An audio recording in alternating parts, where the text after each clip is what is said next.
But Corey, what do you say we move on over to the lore corner? Yeah, let's get this lore corner in, Josh. Let's get it in. So, again, gonna be a little bit of a different lore corner this week.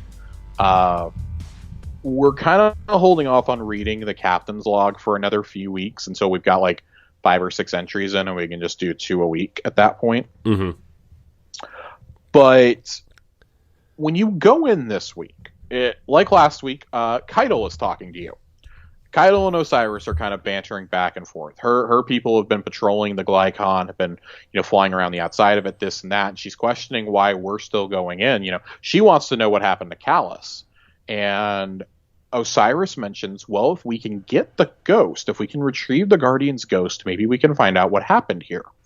This is the first week, and the way this is structured is there's scannables every week. And they're not on a rotation, so if you haven't gotten the first 4 scannables, you're not going to be able to get the next 6. Mm-hmm. There's like 14 total, I think. It goes like 4, 6, 4. And then you'll be perpetually stuck on week 2, not in terms of dialogue, but in terms of scannables, until you get all 6 of those.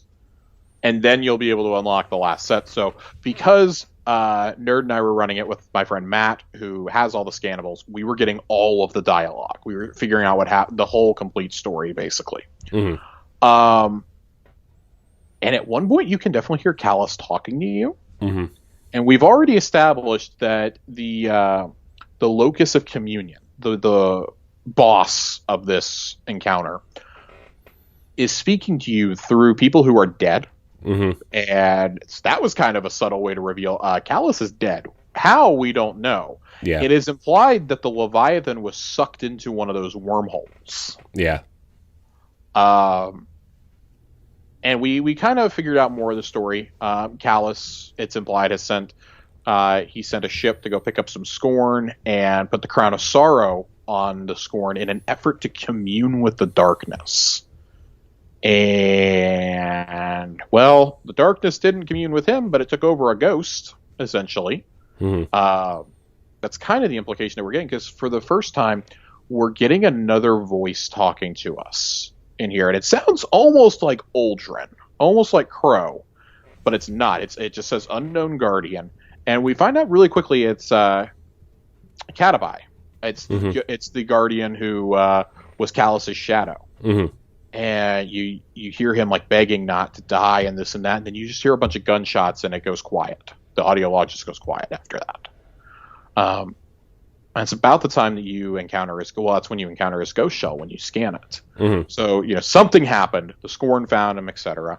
The way they are unraveling this story, there's certain things you can scan in here. We found a hologram of Callus hidden this week. We found the chalice. The Chalice of Opulence is there in the the bridge of the ship. When you drop down to get the rifle for the first time, it's in there. And I don't know, just all of the lore around this is so fascinating. It's a truly unique experience that you've got to figure that these spores are going to come back in some way in a raid or a dungeon down the line. Yeah, this feels like whatever the next raid it's probably going to be some sort of dungeon though, right? Because Vault of Glass and then the Witch Queen raids are the next 2, right? Like that, they've kind of already confirmed that. So unless this is some sort of... I think there's going to be a dungeon probably for the fall season, because at that point we've gone a little over a year without a new dungeon. Yeah. And Bungie seems to go between 9 to 12 months with dungeon releases. Mm-hmm. Like weapon quests are different. We had Whisper, and then we got 0 Hour 8-9 months later. You got Bad Juju a couple months after that, and then they just kind of stopped. Yeah. Well, now we've gotten Hawkmoon and we've gotten Glykon back-to-back seasons. I gotta think that their resources are going into bringing Vault back for next season, but that there is a dungeon somewhere ready to go.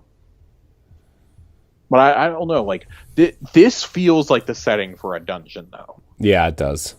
The Glykon, because we've only seen part of the ship. We haven't seen the whole thing. Yeah, especially because you have to like jump around it to get inside, and you only see like a small section of it. Like it definitely feels like this feels like when you would go on the Leviathan and they put like the raid layers and the multiple raids there and the secret puzzle underneath. Like there's all kinds of things you could do with this. It's so big. Yeah, like a whole ship is so big. Here. So yeah, so Callus is just kind of like disappeared. Yeah. He's deuced out. He is missing somewhere. We don't exactly know how he's disappeared. Maybe this will be revealed in the captain's log going forward. I kind of doubt it though. Like Callus was very, very old. We kind of know that he's been using the robots to communicate because that's not what he actually looks like. Yeah, he's very frail. He's very, I don't know, like almost deceased in a lot of ways. It's, I don't know, like I like that they're bringing back the Crown of Sorrow, which always felt like it was just kind of like thrown into the game. Yeah. Like a lot of the raids are kind of like disconnected from the main narrative. Like Crota's End,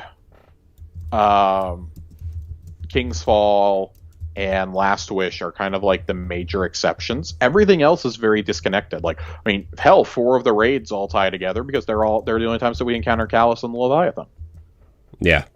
And so he's very largely been kept to the end game until now. Like, I mean, there's going to be some people going through this like, who the fuck is Callus? Yeah. Like, they're going through this seasonal narrative going like, well, why do we care about this guy? It's like, hey, some of us who have been raiding for 4 years are asking the same thing. Why should we care? Yeah.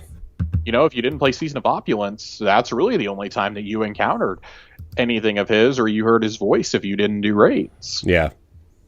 So I think they're setting up some interesting mysteries that aren't necessarily going to be answered right away.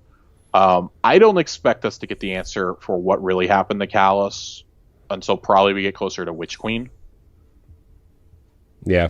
And until we learn the truth about like the anomalies, like the way that they phrase things, and I'd be viewing this differently had we not gotten the announcement about the delay last week and about how they're saying they want heroes, villains, characters, and stories to span multiple seasons and annual releases going forward. I gotta think the Callus' story, like, it's over in one sense, but it's not in another. It's almost like the second part of it. Like the first arc is over, but we're entering a second arc. Exactly. Like, he's the only one who has not met a definitive end as far as I'm concerned that we have talked to us. Like, Segura is a voice that talks to us. She's 100% dead. Cade Six, dead. Uldren Sov, dead. And it's Uldren that talks to you, not Crow. Gaul, totally dead. Callus is kind of the one that we're like, is he really, though? Yeah. Because if you ever want to unvault that content, that's going to be tricky. Yeah. And of course, I think like Vault of Glass is probably going to be a good test run for us to see how they're going to do things when they unvault it. Like, okay, Cosmodrome, sure, it's like 1-1 parody, but it's not the Destiny 1 Cosmodrome. It's very clearly a Destiny 2 Cosmodrome. Right. Because we didn't have fuckboy senior Shahan in Destiny 1. He's the worst. God, just like I feel like we could have an entire section about reasons why we hate Shaw. Can we just do like a spin-off episode on like the top 5 worst Guardians in Destiny? And just why is every single one of them Shahan? Shahan, Tess, Hawthorne. Hawthorne's not a Guardian. We can't include her on the list. Well, Zavala calls her one at the end of the Red War campaign. God, don't remind me. It's terrible. You don't need a ghost to be a Guardian. It's so dumb. I hate it so much. Anyone could be a Guardian. No. So yeah, we don't really have any other lore that we're gonna read out of here quite yet. We'll eventually get into the story of Catabai and of what truly happened on the Glykon as we unlock the pages of the captain's log each week. Like I said before, these are on Ishtar Collective, but I really don't want to dig into them if they're not accessible to everybody yet in game. Because it's not data mining, but because it is there, it's in the API, like it can be earned, but just kind of like, I want to jump 9 weeks ahead. right? Right. I want to dissect this. This is a story with so many layers, and the dialogue each week is kind of redefining how we're thinking about the lore. Because I've already read the whole book. Yeah. But having these encounters each week and the new dialogue each week, it's giving me a reason to go run it all the way through. Not just, I'm going to go listen to the beginning. It's, no, I got to run the entire mission because they're talking the whole time. Mm-hmm.